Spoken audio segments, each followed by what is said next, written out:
Today, I'm going to be talking about my favorite historical romances.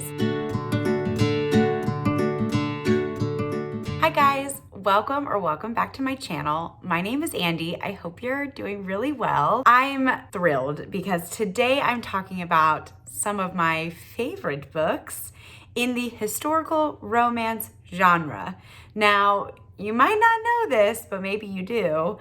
Romance is one of my favorite genres to read. I find it incredibly bingeable, and for me, it's the perfect balance of like predictable and surprising at the same time, if that makes sense. Like, I love that every romance has its own unique twists or characters, but I always know that there's gonna be a happily ever after. And because I use reading as a huge coping skill for my stressful life, I love the reassurance that I know things are gonna work out for my characters, for their romance, even if they're in a pickle several times throughout the story. So I love romance. I love romance of all kinds. I have 9 favorite historical romances on this list. And yes, I know that 10 would have been a prettier, more satisfying number, but I didn't want to just add fluff books that aren't actually my favorite. So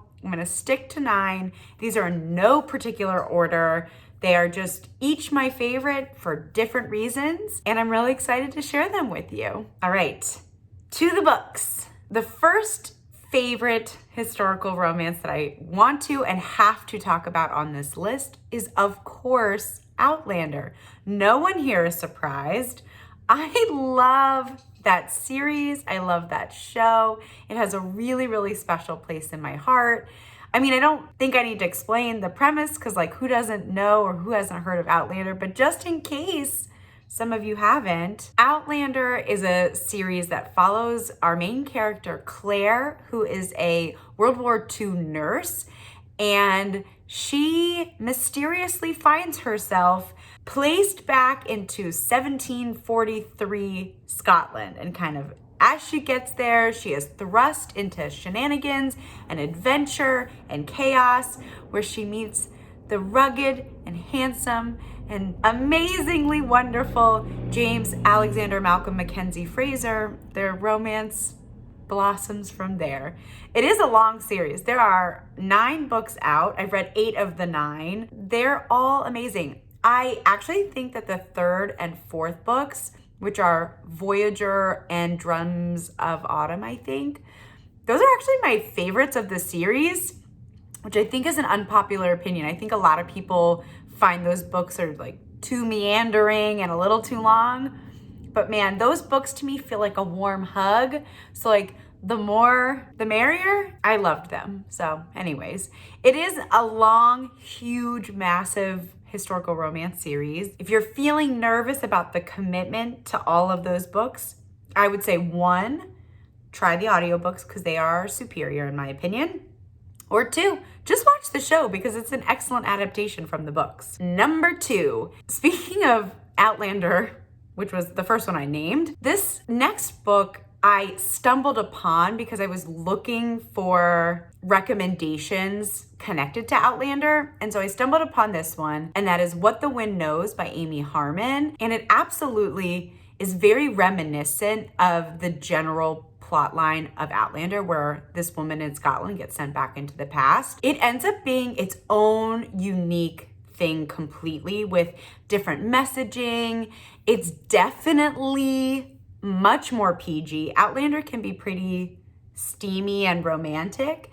This is a much sweeter, more wholesome, like almost G-rated romance, but I loved it. It made me so emotional. I feel like it might have been even in the first chapter that I found myself like tearing up. I was really connected to the story right from the get-go, and it only got more emotional as the book went on. This story is a romance between Anne and Thomas, and it is so beautiful. It's so swoon-worthy, and it's sweet, and it just gave me all the feels. The main character, Anne, also has a really, really precious relationship with her grandfather that I still think about like a year or so after I read the book. I thought the overall plot, the pacing, the character development, the emotions it evoked were just so powerful and so well done.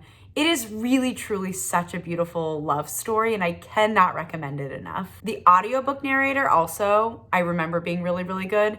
And I feel like the ending was that perfect balance between being like kind of cheesy, but also being really sweet and satisfying and like everything you needed it to be. It hits all the marks for me. So yeah, to sum it up, I think if you're looking for a wholesome ass romance, this is a great one to pick up. The next book is a book from a series, and that is The Governess Game by Tessa Dare. Tessa Dare is gonna show up again on this list because I love her books. They're really fun and light and like just the right amount of spice, especially if you're not wanting anything too steamy. The Governess Game is book 2 from the Girl Meets Duke series. I think that's what it's called. But it is definitely, like I said, my favorite installment from that like set of companion novels. This book follows Alexandra, who is a clever, strong-willed governess, and Chase, you know, an infamous bad boy Rake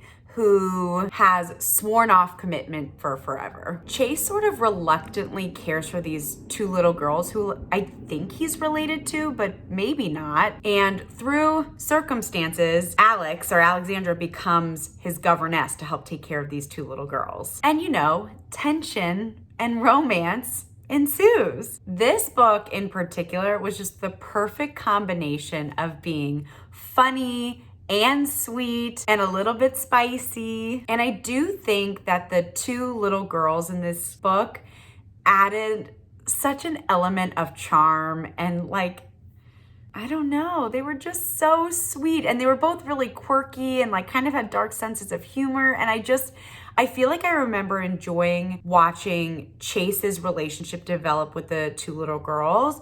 I liked that dynamic almost as much as I liked the romance. It really elevated this story to me, and it was a really, really interesting and well-crafted kind of family relationship. I basically read this book in one day. I was totally addicted, and I do feel like I read this whole, I think it's supposed to be a quartet, but only 3 books have come out. Like, I don't know what the deal is with the 4th book, but I basically read all the books that are out, like in one sitting.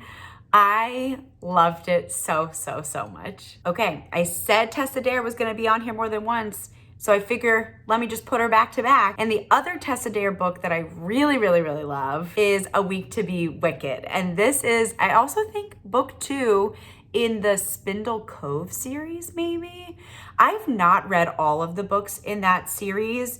I've read like a few of them, and I've enjoyed all of them. It's a total gem. I loved it so much. This book follows our main female protagonist, Minerva, I think was her name. And she, of course, is the quintessential, like, sharp-witted, nerdy spinster. And Colin, who, of course, is like a rogue rake of some kind. I feel like this book had a lot of my favorite tropes. It has the fake dating or like fake elopement trope. It has forced proximity. It has a lot of just like plot adventure and shenanigans. I really felt like the light comedic tone and the phenomenal banter between the two characters made this an absolute delight. It was so much fun to read. And I think this is a really good one if you're just dipping your toes into historical romances or romance in general, because a lot of Tessa Dare's books are like just a little bit of spice,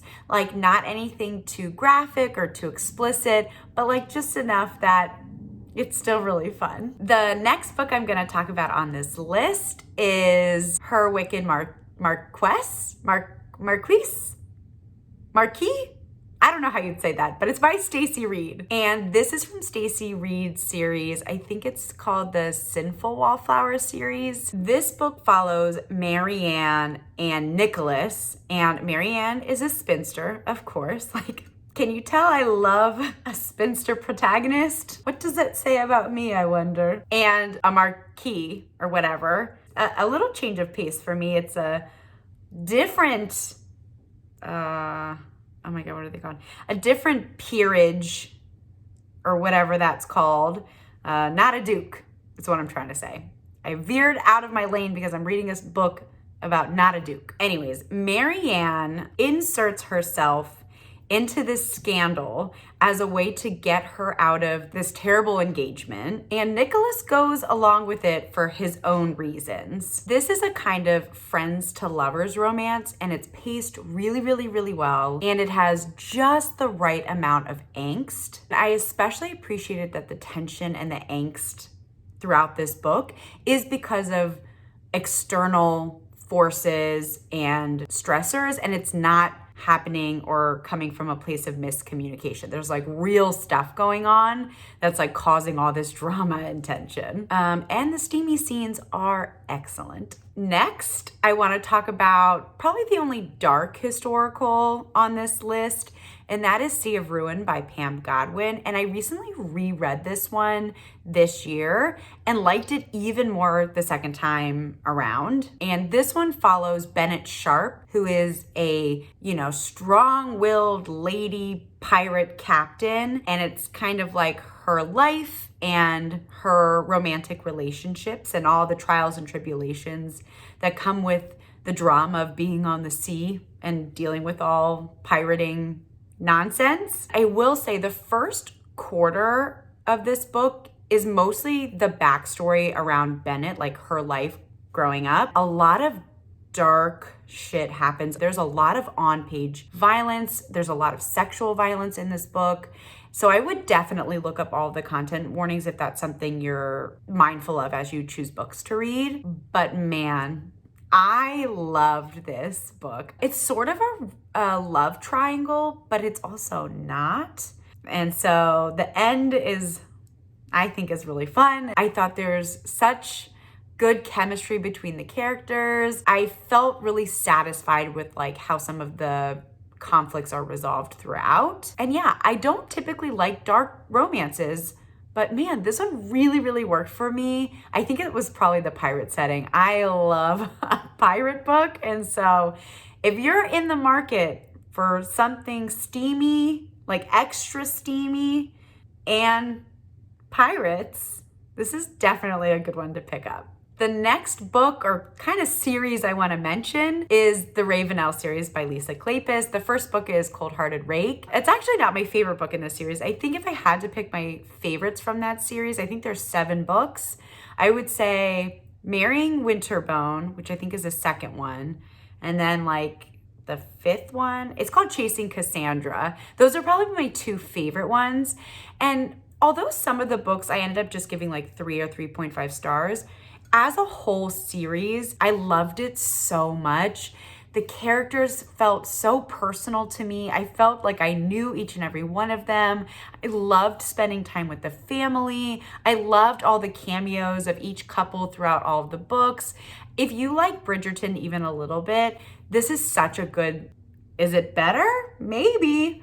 It's a really good series to try. I loved it so much. Also, you get introduced to West, who is low-key my favorite character like of all time. I still have a crush on him even months and months and months after I finished reading these books. The Lisa Kleypas books are not the steamiest by any means. So again, if you're looking for more of like a gentle spice factor, this series, Lisa Kleypas in general is like a really good author to pick up for that because her character development and her relationships and the banter is so fun and it's so good. The lack of spice on page, I didn't feel like I was missing out because I like got all I needed out of their relationship, even with the like closed to dark, or even with the closed to black sex scenes or whatever that's called. The next book or series I want to mention is by Kate Bateman. That is the Ruthless Rivals series. And my favorite book in that series is, I think it's the second one,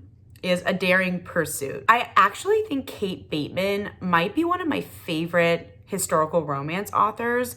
I've been kind of obsessed with her, and I've been slowly but surely going through her whole backlist. And I am loving literally every single one I read. I feel like I give at least 4 stars. I love her writing style. I love the way she writes chemistry. I love the banter she creates between characters.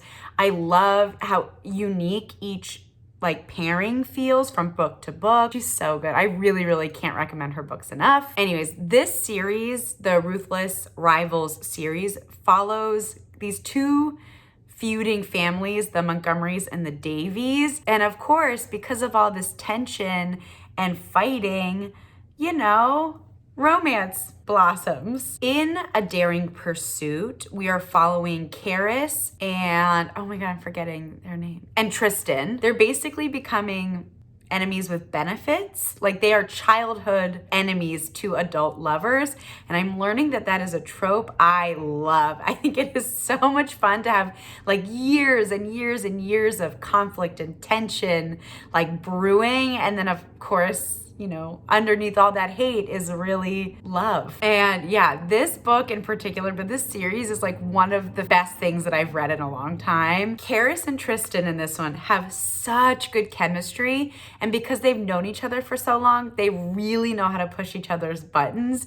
And it is so fun to read or to be a part of. I loved every second while I was reading that book and that series. The final book I'm gonna talk about in my list of favorite historical romances, again, these have been in no particular order, is In Bed with a Highlander by Maya Banks. This might have been the first historical romance that I came across that I actually really, really loved. I was coming off a Outlander marathon into another classic Outlander season, so I was desperately craving and trying to find like all of the Scottish content I possibly could. And I came across Peace Love Books did a recommendations video of Highlander romances. And this was such a good recommendation. It was honestly the bee's knees. It hit just right. It was everything I didn't know I needed.